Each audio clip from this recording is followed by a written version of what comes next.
atrás. Vamos falar do presente, porque o PT está preparando uma festa de filiação de Marta Suplicy no dia 2 de fevereiro, um dia depois da posse de Ricardo Lewandowski à frente do Ministério da Justiça. Mesmo com o evento em preparação, os filiados do PT tentam barrar o retorno de Marta Suplicy com petições protocoladas, inclusive em diretórios do partido em todo o país. Agora, movimentos isolados, né? Esse barco já foi, o gato já subiu pelo telhado, não, Paulinho Loyola? Bem, eu acho que já está fechado, do meu ponto de vista e pelo que eu tenho visto em termos de movimentação política. Eu até comentei isso no Linha de Frente essa semana. A única voz relevante e ainda assim completamente isolada dentro do PT contra a volta da Marta é seu ex-marido, o Eduardo Suplicy, e por quem eu tenho muito respeito, mas que me parece que não tem força política para barrar essa atuação e a chegada da Marta nesse momento. No mundo político, todo mundo dá como certo esse processo. Inclusive, o Eduardo Suplicy vai estar amanhã no Direto ao Ponto, aqui da Jovem Pan, para a gente entender um pouco a visão dele em relação à chegada da ex-mulher Marta Suplicy ao partido. Acácio. Paulinho, o Loyola bem disse, a única voz dissonante é a voz do Suplicy, que não é uma voz tão ouvida no PT há muito tempo. A gente precisa lembrar que em 2002... quando o Lula foi eleito, ele queria fazer prévias e ele mesmo disputar essa candidatura com o Lula. Nos últimos anos, ele acabou destoando de alguns posicionamentos do PT. Mas quando eu falo que ele destoa dos posicionamentos do PT, a gente precisa reparar em algo que o Suplicy faz. Ele sempre destoa dos posicionamentos do Lula e não necessariamente dos posicionamentos do PT.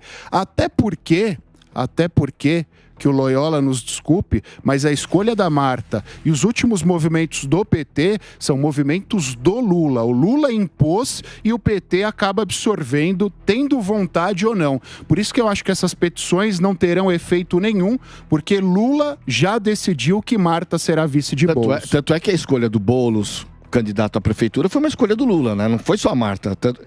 Até teve uma rebelião dos vereadores, acho que agora a parte já está reorganizada, mas tem vereador ainda pensando em fazer Ricardo Nunes e não fazer Boulos por conta dessa relação, porque eles acham que eles vão perder força e eleitor na sua base, abrindo caminho para o Boulos, que não é da corrente partidária petista. Pediu, Paulinho? Eu acho...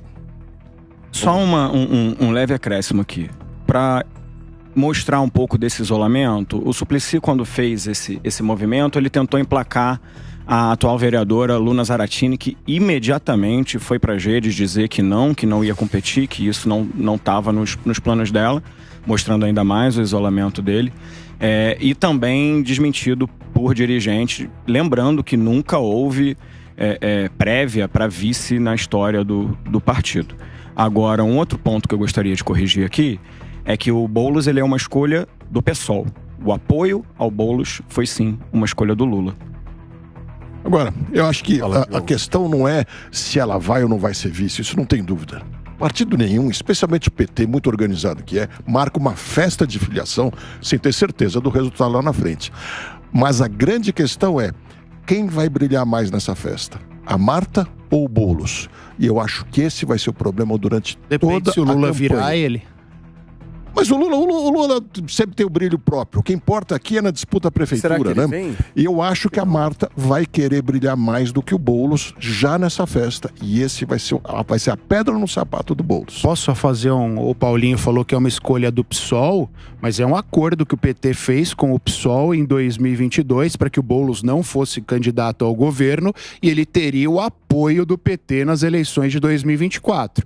Então, ele é um quadro do PSOL, mas é uma escolha conjunta, é um acordo entre esses dois partidos. Mas, Acácio, foi exatamente o que eu comentei, viu? Eu falei que a escolha do Boulos é do PSOL e o apoio foi uma construção com uma participação grande do Lula, mas agora, razoavelmente deixa muito complicada a situação do PT, porque foi colocado uma candidata que não era do PT, numa chapa que também não é do PT, prioritariamente, e para o PT de São Paulo, disse, peraí, não tem ninguém no quadro aqui que possa ser essa candidata representando o partido, que tem que vir alguém de fora que, para o PT, esse apoio da Marta Suplicy com o impeachment da Dilma é uma mancha aí no currículo que vai ser difícil, mesmo que na política tudo se esquece de alguma forma, mas que vai ser difícil em algum momento dizer: você apoiou o impeachment da Dilma, você apoiou para a esquerda o golpe contra a Dilma. Agora, Não, você e acha tem- que pode tem- acontecer de alguma forma um evento em que ela seja vaiada? Não, aí eu acho que não. Talvez por uma pra isso? parte... Não. clima Não, pra tem isso? uma, Mas tem uma eu- certa Ou são corrente. apenas petistas isolados. Não tem Eu vejo como um movimento Uma corrente muito isolado. pequena. pequena. E queria só acrescentar em relação a essa questão do PT. Vamos lembrar que na última eleição o PT até tentou lançar um candidato Eu ia próprio e dizer teve o seu pior desempenho da história. O Gilmar Tato conseguiu ali um pouco mais de 8% dos votos, o que na verdade é mais uma referência para sim trazer alguém de fora, colocar dentro dessa construção, soma ao partido, pega um capital político que foi desenvolvido dentro do MDB, dentro da Secretaria de São Paulo, relações, capital político, conhecimento, relação com o empresariado, que a Marta inclusive ressaltou muito na sua carta de saída. Pega isso tudo e traz para dentro do PT. O partido, na verdade, vocês podem até torcer contra, mas cresce com a chegada da Marta. Eu ia Paulinho, corroborar esse ponto que o Paulo Loyola trouxe, que em 2020 o PT municipal já colocou um candidato assim, oriundo das suas bases, né, na cidade de São Paulo, que foi o Gilmar Tato, que fez 8%. Acho que ficou em 6º lugar na disputa, perdeu pro MBL e perdeu para o Celso Russomano também. Então foi muito mal e por isso que eu vejo que nessa eleição o Lula preferiu atuar diretamente para colocar um candidato mais competitivo. O que é ruim, Paulinho, é que existe muito vídeo, muito material para ser usado ao longo da campanha.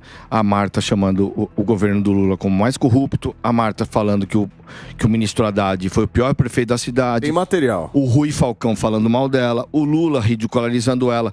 Então, esse material vasto vai aparecer na época da eleição, Tinha material contra o Geraldo Alckmin também?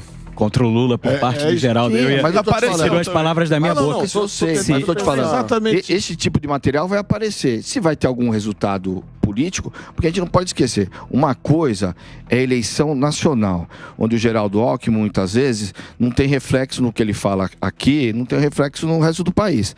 Aqui a gente tem uma eleição municipal. Você imaginar que você vai levar uma pessoa para a base, para ter voto pro Boulos, e imagens falando que o Boulos, porque ela falava mal do Boulos na campanha do Bruno, eu não lembro os termos, mas ela falava mal do Lula, fez o impeachment da Dilma. Mas como que ela vai pedir, como que pede voto, ou como constrói voto numa base onde ela falou muito mal, foi referência... Eu assim, vendo o que acontece, as eleições, como elas acontecem, me dá a clara certeza que o eleitor brasileiro tem memória curta. Mas assim, Eu acho que não é só memória curta, não, curtíssima. Paulo. Acho que não é Curta só e memória seletiva, curta. Curta né? e seletiva. Eu acho que não é curta, não. É melhor do que... Esse tipo de vídeo é muito bom para inflamar a torcida contrária. Eles se unem, vibram e repetem muito dentro das suas bolhas. O eleitor comum mesmo não está preocupado com isso. Ele está olhando para outras coisas, especialmente nas eleições municipais. Ele é muito pragmático nas eleições municipais. Muito bem. Mais algum ponto aí em relação a isso, Paulinho? Só complementar um pouco do que o Diogo disse, ele tem razão. Eu acho que já falamos aqui inúmeras vezes essa estratégia do Boulos em polarizar as eleições de 2024, as eleições municipais. Mas, ao fim e ao cabo, o eleitor municipal quer saber da solução dos seus problemas. Quem vai tampar o buraco na rua, quem vai resolver a vaga de creche, quem vai resolver a vaga no hospital, quem vai resolver os problemas que nós vivemos no dia a dia.